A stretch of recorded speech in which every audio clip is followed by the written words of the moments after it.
사실 그 주일 예배 때 삼위일체 교리에 대해서 나눈 교회는 거의 없습니다.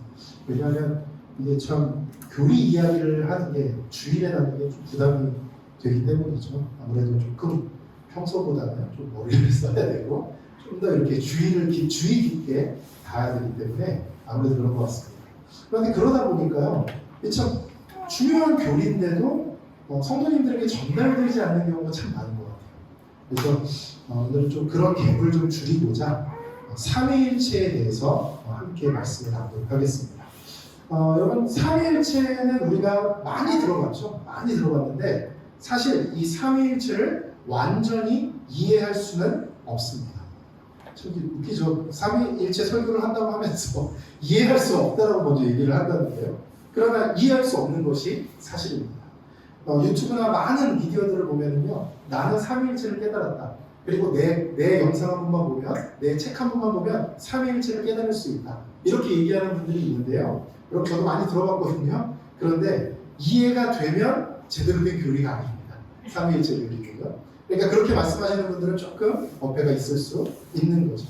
오늘 설교의 목적은요, 삼위일체 교리를 완전히 이해하는 데 있지 않습니다. 오늘 설교의 목적은 삼위일체 교리를 완전히 이해하는 데 있지 않아요. 그러면 오늘 설교의 목적은 무엇이냐면요, 성경이 말하는 삼위일체 교리가 과연 무엇이고, 그리고 그 삼위일체 교리가 오늘날 우리의 삶에 어떤 의미가 있는가, 이것이 바로 오늘 설교의 목적이 되겠습니다. 그래서 첫 번째로 여러분들에게 왜 이해할 수 없는가를 말씀드리고, 또 성경이 말하는 삼위일체 교리는 그럼 무엇인가, 그리고 잘못된 설명들에 대해서도 제가 말씀드릴 거고요. 그렇다면 삼위일체 교리의 핵심은 무엇인가, 오늘 우리에게 어떤 의미가 있는가, 이렇게 총 5가지의 주제로 여러분들과 함께 말씀 나누도록 하겠습니다. 오늘 설교는 여러분들 죄송하지만 조금 더 주의를 기울여 주시고, 그리고 용어가 조금 더 어려운 용어들이 나올 수가 있어요. 조금 양해해 주시고, 우리 중요한 교리니까요, 우리 함께 집중해서 나아갔으면 좋겠습니다. 자, 첫 번째 주제입니다. 첫 번째 주제는요, 왜 이해할 수 없는가입니다. 왜 이해할 수 없는가? 삼위일체에 대한 교리는 여러분들 우리가 완전히 이해할 수 없다고 말씀드렸죠. 그렇다면 왜 이해할 수 없는지에 대해서 우리가 한번 생각해 볼 필요가 있어요. 여러분들 개미 좋아하세요? 개미?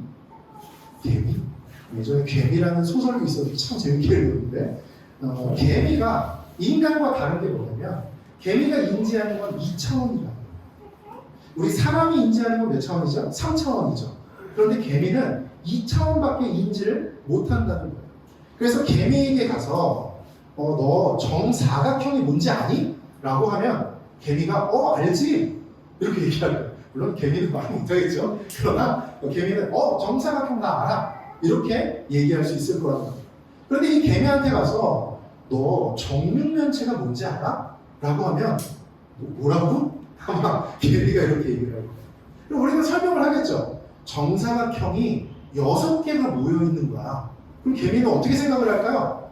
정사각형이 이 면에 있는 게 6개가 쫙 펼쳐져 있는 거를 생각을 하겠죠. 그러니까 2차원을 알고 있는 사람에게 3차원의 일을 설명하면 어느 정도 비슷하게 알 수는 있겠지만 완전하게 깨닫지는 못한다는 겁니다. 그러니까 하나님은 우리와 똑같은 차원의 존재가 아니잖아요. 하나님은 우리와 전혀 다른 신이십니다. 그러니까 하나님에 대한 모든 걸 우리가 깨달을 수 있다? 이것은 말이 안 되는 거죠. 만약에 우리가 다 하나님을 깨달을 수 있다면 하나님이 인간이거나 아니면 우리가 신이거나 이 둘 중에 하나일 거예요. 그러니까 우리는 삼위일체에 대해서, 하나님의 존재하시는 그 방식에 대해서는 완전히 깨달을 수가 없는 것입니다. 루이스 벌코프라는 분이 계세요. 이분은 그 유명한 책을 쓰셨는데요. 조직신학이라는 책을 쓰셨는데요. 이 책은요, 거의 모든 장로교 신학교의 교재입니다.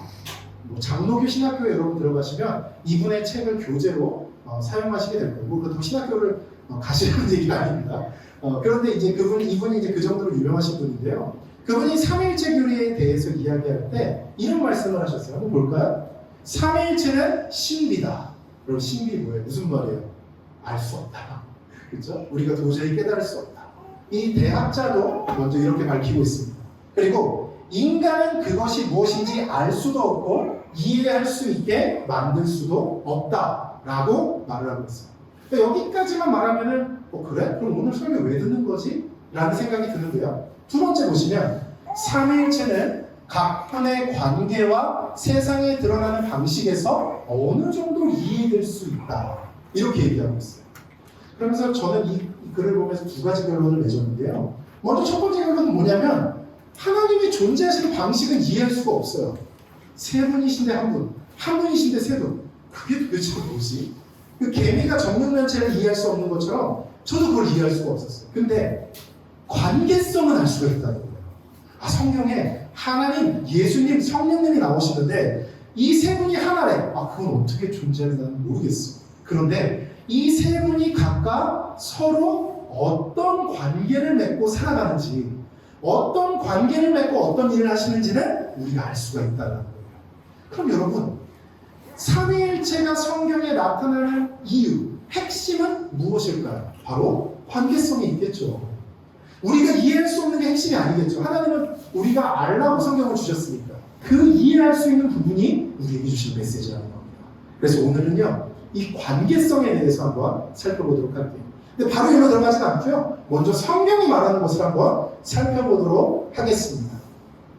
자, 세 분, 삼위일체 할 때 삼위는 세 분을 이야기합니다. 여러분 중국에 가보신 적 있으세요?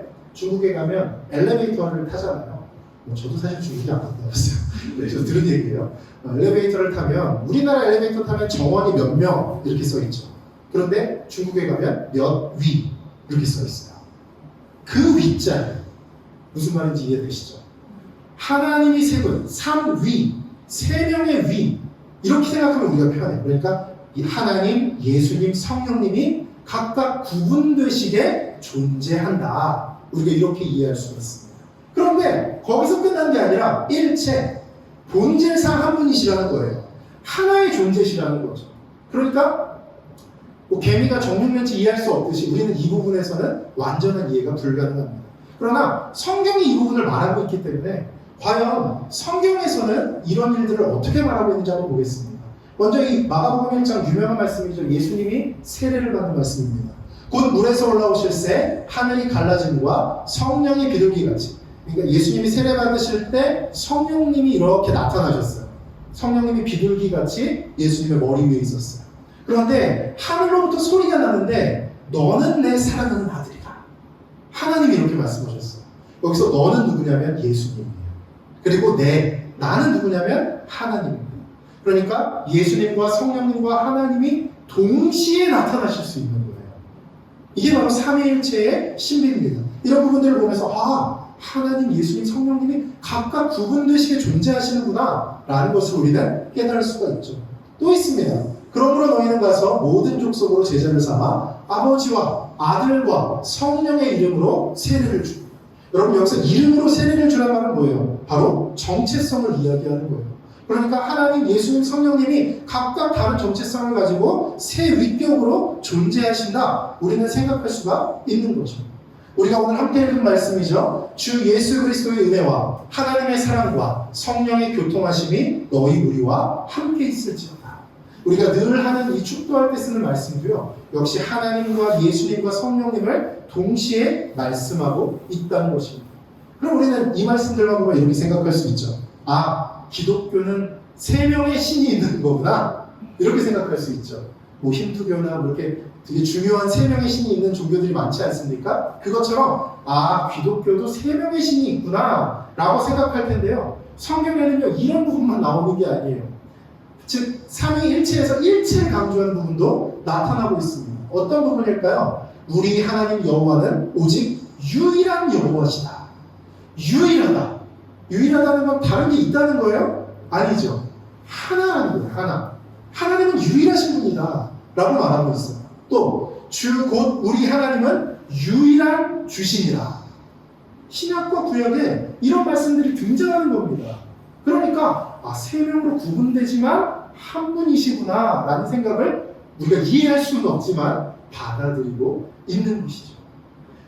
이뿐만이 아니에요. 하나님과 예수님이 동일시되는 구절이 있습니다. 자, 이 하나님과 예수님이 동일시되는 구절이에요. 나와 아버지는 하나님이라. 예수님이 직접 이렇게 말씀하셨어요. 또 우리의 크신 하나님 구주 예수 그리스도, 예수님과 하나님을 동등하게 이야기하고 있는 것이죠. 또 있습니다. 하나님과 성령님이 동등하게 등장하는 구절이에요. 내가 너희와 함께하노라. 나의 영이 계속하여 너희 가운데 머물러 있다. 하나님이 성령을 보내시면서 나의 영이라고 말씀하세요. 그뿐만이 아닙니다. 주는 영이시니 주의 영이 계신 곳에 자유가 있다. 주님은 영이시다. 하나님은 영이시라는 거예요. 근데 하나님의 영이신 성령, 예전 성경에는 성신이라고 표현되어 있는데요. 이 성령을 이야기할 때도 역시 나의 영, 하나님이 이렇게 표현하고 계시죠. 자, 그 다음 예수님과 성령님도 동일하게 표현합니다. 성령이 아시아에서 말씀을 전하지 못하게 하시거늘 그들이 부르기아와 갈라디아 땅으로 다녀가 무시아 앞에 이르러 비두니아로 가고자 했을 때 예수의 영이 허락하지 않는다. 구약에서 하나님의 영이라고 그러더니 또 신약에 와서는 성령님이 또 예수의 영이라고 하네요. 그러니까 예수님, 성령님, 하나님이 모두 동등되시고 같은 분, 아까 처음에 말씀드린 대로 유일한 하나님으로 언급되고 있다는 거예요. 삼신인 줄 알았더니 아니구나. 또 다시 하나의 유일하신 하나님이시구나. 이처럼 성경은 이러한 것들을 말하고 있기 때문에 우리가 이것을 함부로 재단할 수 없다는 거예요.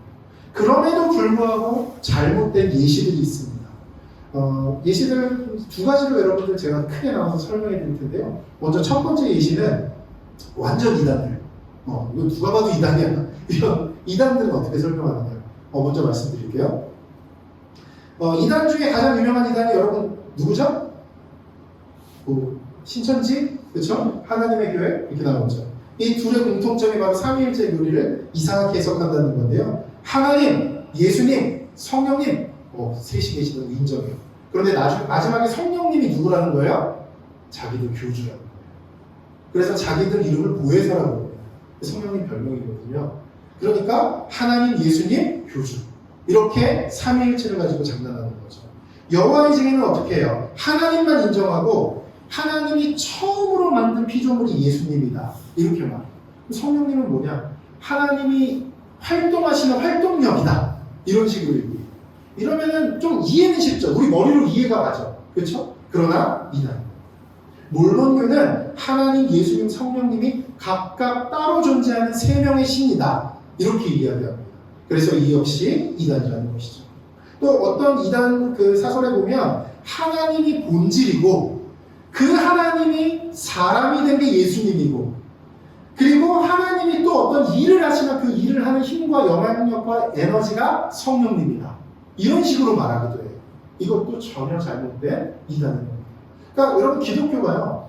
삼위일체를 완전히 인간을 이해시킬 수 없기 때문에 이 교리를 이해시킬 수 없기 때문에 잘못된 걸 잘못됐다고 말하는 방향으로 갈 수밖에 없는 거예요.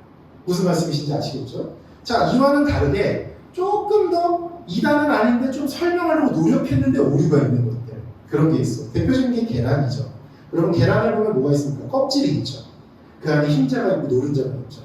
그러니까 하나님은 한 분이신데 계란인데 하나님이 껍질, 성령님이 노른자, 예수님이 흰자. 노른자가 제일 좋은 거 아니에요? 이럴까봐 그렇게 설명을 하는 거죠. 그런데 껍질이 계란은 아니죠. 흰자가 계란 아니죠. 노른자가 계란 아니죠. 그런데 하나님은 하나님이시고 예수님도 하나님이시고 성령님도 하나님이시잖아요. 그러니까 이 예도 틀린 예답입니다. 또 어떤 남자가 있어요. 제가 있어요. 저는 교회에 오면 목사예요. 집에 가면 아빠입니다. 그리고 친구들을 만나면 그냥 친구죠. 이것도 역할이 다르다는 거예요. 역할만 다르기 때문에 이것도 역시 삼위일체를 말하지 못합니다. 또 예전에 주일학교 교사 선생님들이 이런 얘기 많이 하셨어요. 자, 물을 봐봐. 물은 상온에서는 물이지만 차가워지면 얼음이 되고 그리고 이게 뜨거워지면 수증기가 되지 않니? 이렇게 이야기하면서 삼위일체를 설명하신 것도 있는데요. 그러니까 이 하나의 개체가 존재해서 이게 모양만 달라지는 거기 때문에 삼위일체라고 말할 수가 없는 겁니다. 자, 다시 루이스 벌코프라는 사람의 말을 저희가 다시 한번 꺼내볼게요. 그리고 이 말에서 제가 두 가지 결론을 얻었죠. 존재하시는 방식은 알 수 없다. 제가 지금 말씀드렸듯이 이단들이 장난치는 건 차치하고도 우리가 어떻게든 기독교적으로 설명하려고 노력을 해도 그 안에 오류가 들어갈 수밖에 없습니다. 그래서 삼위일체는 우리가 완전히 알 수가 없어. 그러나 하나님의 관계성에 대해서 우리가 알 수 있기 때문에 삼위일체 교리의 핵심은 바로 이 관계성에 있다라고 저는 여러분들에게 말씀드리고 싶습니다. 자, 그렇다면 이 관계성은 무엇인가? 하나님, 예수님, 성령님, 이 세 분은 어떤 관계성을 가지고 또 그 관계성이 가장 도드라지는 특징은 무엇인가? 여러분, 이 삼위일체를 트리니티라고 합니다. 이 트리니티라는 말에는 유니티라는 말이 들어가 있어요. 여러분, 이 유니티가 무슨 뜻이에요? 연합한다는 말이죠. 여러분, 축구 좋아하세요? 맨체스터 유나이티드 여러분 아세요? 네. 그러니까 이 연합한다. 연합해서 일하고, 연합해서 살아가고, 뭐 연합해서 놀기도 하고. 그러니까 연합해서 뭔가를 할 때 우리가 이 유니티라는 말을 씁니다. 그런데 하나님의 관계성의 특징은요, 예수님, 성령님, 하나님의 관계성의 특징은요, 바로 이 유니티, 연합에 있습니다. 연합을 하는데요, 우리가 아까 그 맨체스터 유나이티드 생각했고, 또 미국 그 유니티잖아요. 그 유니티를 할 때, 사람이 유니티를 할 때는 어떤 것을 중심으로 모이냐면, 이익을 중심으로 모입니다. 여러분, 원래 그 유럽 국가들은 유니티가 아니었잖아요. 그렇죠? 물론 역사적으로 이제 그런 시절이 있었지만, 지금의 그 EU, 유니티는 아니었잖아요. 왜 그렇게 됐죠? 이익을 위해서. 미국을 뛰어넘고, 중국을 뛰어넘고, 이런 어떤 이익을 위해서 유니티를 형성했어요. 미국 역시 마찬가지죠. 그리고 우리가 살아가면서 맞닥뜨리는 많은 유니티들이 이익을 위한 유니티입니다. 그런데요, 하나님과 예수님과 성령님의 유니티의 중심에는 무엇이 있냐면요, 바로 사랑이 있습니다. 그 사랑으로 연합하시는 분이 바로 하나님과 예수님과 성령님입니다. 그래서 저는요, 삼위일체 교리의 핵심이 무엇이냐? 삼위일체 교리는 우리에게 무엇을 말하고 있냐? 라고 누가 저한테 물어본다면요, 삼위일체 교리가 무엇인지를 이해하는 핵심이 있는 게 아니라 그 안에 담긴 하나님의 관계성, 연합과 사랑의 그 핵심이 있다라고 말씀드리고 싶어요. 그 존재 방식은 우리가 아무리 생각해도 이해할 수가 없어요. 거기에 시간을 보내지 마십시오. 그 존재 방식을 이해하는데 시간을 보내지 마세요. 그 존재 방식에서 우리가 알 수 있게끔 드러나는 부분, 하나님이 우리에게 알려주시고자 하는 부분, 삼위일체를 통해서 우리에게 말하고 싶어 하시는 그 부분은 바로 연합과 사랑이 있다는 것. 이것을 여러분들이 깨달으셨으면 좋겠습니다. 여러분, 사실 앞에 제가 했던 모든 얘기들은요, 이 말을 하고 싶어서 한 겁니다. 사랑과 연합. 자, 그렇다면 이 사랑과 연합, 연합과 사랑에 대해서 우리가 한 번 더 이야기를 나눠보도록 할게요. 자, 먼저 연합입니다. 연합이 우리에게 참 의미가 있는 말이에요. 여러분, 지금 시대가 좀 어떤 시대인 것 같아요? 연합하는 시대예요? 아니면 좀 분열하고 싸우고 갈등하는 시대예요? 누가 봐도 참 싸우고 갈등하고 분열하는 시대인 것 같습니다. 뭐 대선을 앞두고 있는데요, 참 뉴스를 보면 참 재밌어요. 어떻게 한 가지의 사안을 보고 저렇게 다른 생각을 할 수 있을까?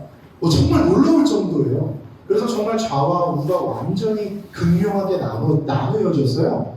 이쪽은 같은 상황을 보고 완전히 다르게 이해하고, 이쪽은 이쪽을 보고 전혀 다르게 이야기합니다. 완전히 정치적으로 갈라진, 분열된 사회를 우리가 살아가고 있습니다. 사회적으로도 많이 분열되어 있죠. 또 지역적으로도 많이 분열되어 있죠. 또 요즘 이슈는 오래된 이슈긴 하지만 지속되고 있죠. 어떤 거예요? 성별이 또 갈라졌어요. 남성과 여성이 또 갈라져서 분열하고 다투고 싸웁니다.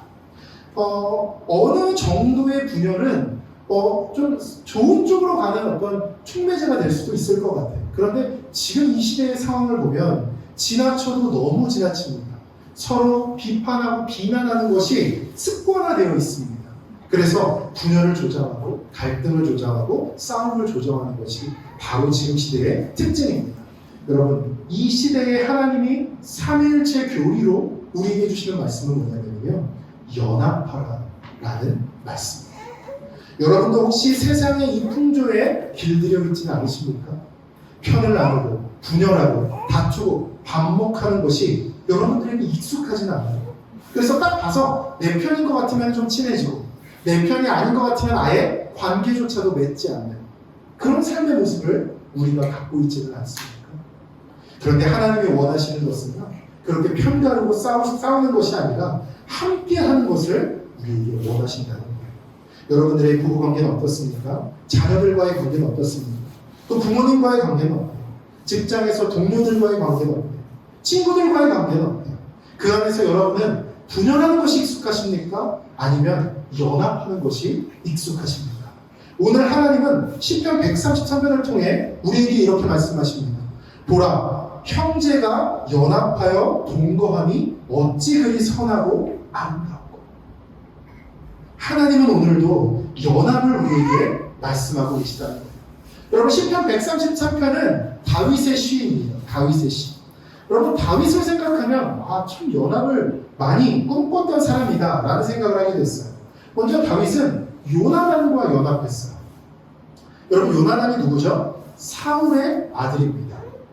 이렇게만 보면 왕의 아들과 친하게 지냈구나 이렇게 생각할 수 있지만요, 다윗 입장에서 보면 어떤 사람이었냐면 요나단이 자기를 죽이려고 하는 사람의 아들이에요. 원수의 아들 이렇게 말할 수도 있을까요? 자기를 죽이려고 끝까지 노력하는, 온 힘을 다해서 노력하는 사람의 아들이 바로 요나단이었어요. 그런데 다윗은 요나단과 연합했습니다.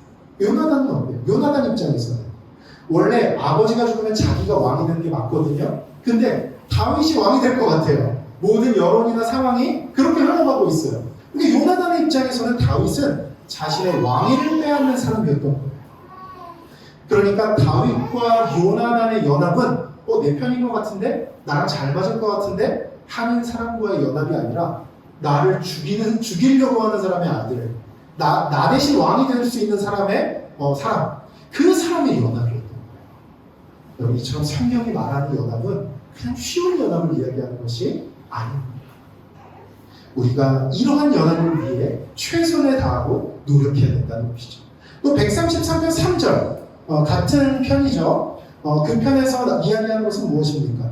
헐몬의 이슬이 시온의 산들에 내림 같도다. 이런 표현이 있어요.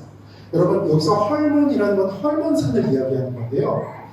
이스라엘은 우리나라처럼 이 남과 북으로 갈라져 있거든요. 북이스라엘과 남유다로 갈라져 있습니다. 그런데 헐몬산은요, 북쪽의 대표적인 산이에요. 우리나라로 말하면 백두산이에요. 시온산은요, 남쪽의 대표적인 산이에요. 우리나라로 말하면 한라산이 될 수 있겠죠. 그러니까 북쪽과 남쪽의 연합을 꿈꾸면서 다윗은 이 133편의 시를 노래합니다. 무슨 말씀인지 아시겠죠? 여러분, 북쪽과 남쪽으로 나눠져서 끊임없이 싸워왔던 이 이스라엘의 역사를 다윗은 자신이 왕이 된 후에 봉합하고 연합하려고 했다는 것입니다. 북쪽과 남쪽이 왜 싸웠겠어요? 알력 다툼이죠. 이권 다툼이죠. 그런데 왕이 된 자신의 자리에서 최선을 다해서 연합하려고 노력했다는 것이죠. 여러분, 여러분이 있는 자리에서 갈라진 것이 있습니까? 분열된 것이 있습니까? 여러분의 동료 중에 분열된 사람들이 있어요? 여러분의 가족 중에 분열된 사람들이 있어요? 만약 그렇다면 하나님이 여러분에게 사명을 주신 것입니다. 어떤 사명이요? 그들을 연합시켜라. 다윗이 이렇게 헐몬산과 시온산을 연합하고 싶어 했던 것처럼 여러분들도 여러분들의 삶에서 분열된 것들을 발견하신다면 그들을 연합시키려고 노력하시는 분들이 되었으면 좋겠습니다. 그것이 바로 하나님이 삼위일체 교리를 통해서 우리에게 주시는 은혜라는 것이죠. 여러분, 주위를 둘러보십시오. 너무 나만 바라보면서 살지 마세요.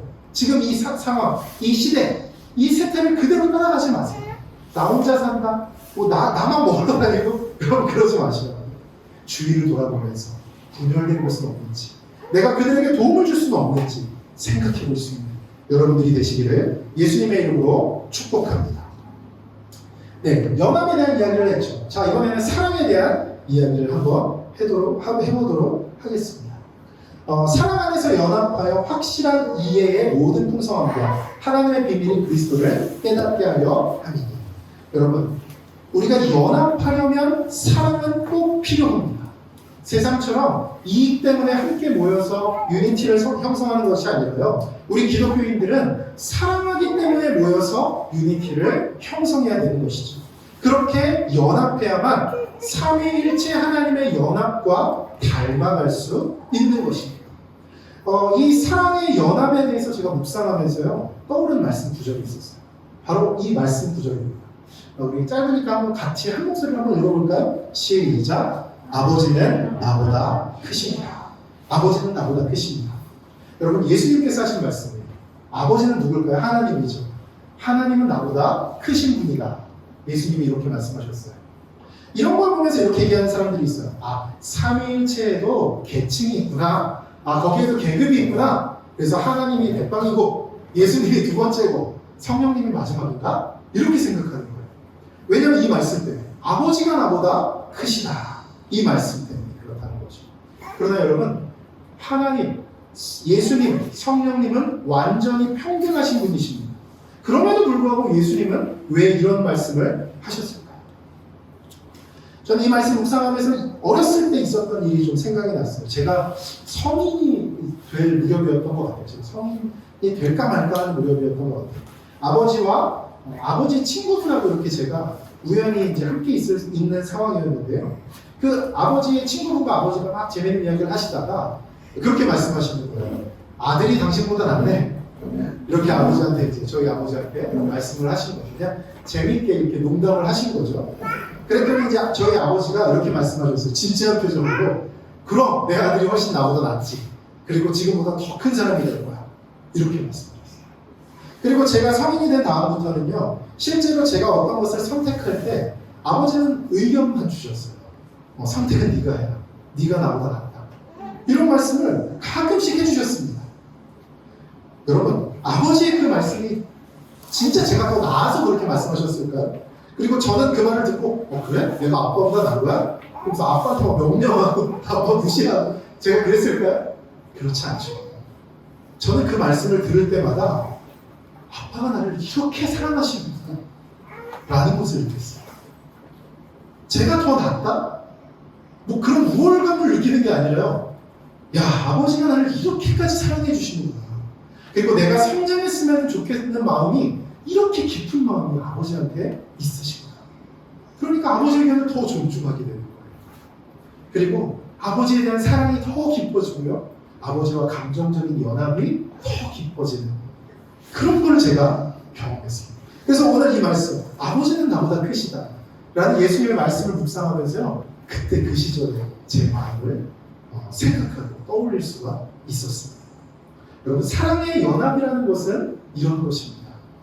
세상 사람들은요, 나보다 제가 낫나? 계속 계산해요.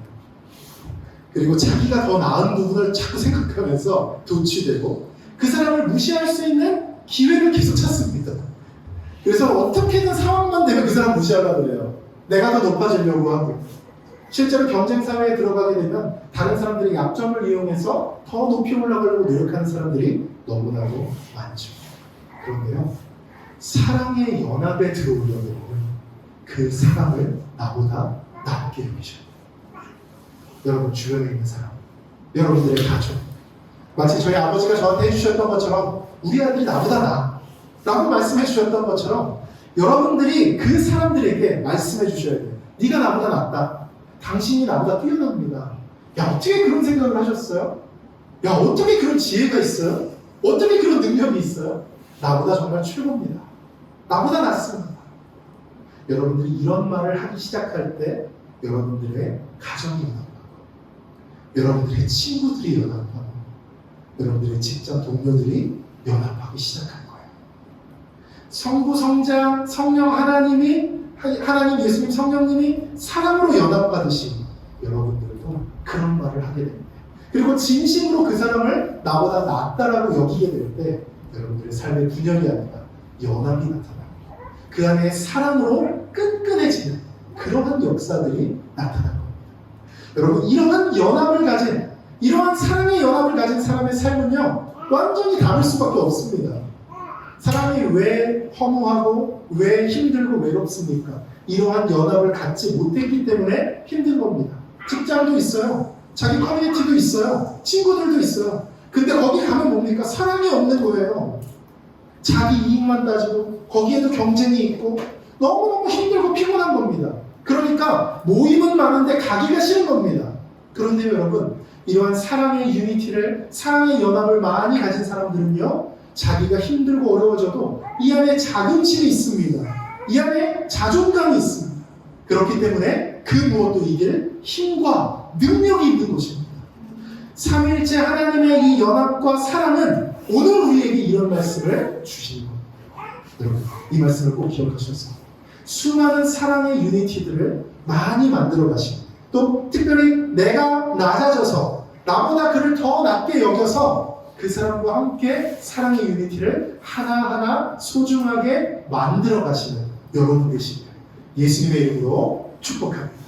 기도하겠습니다.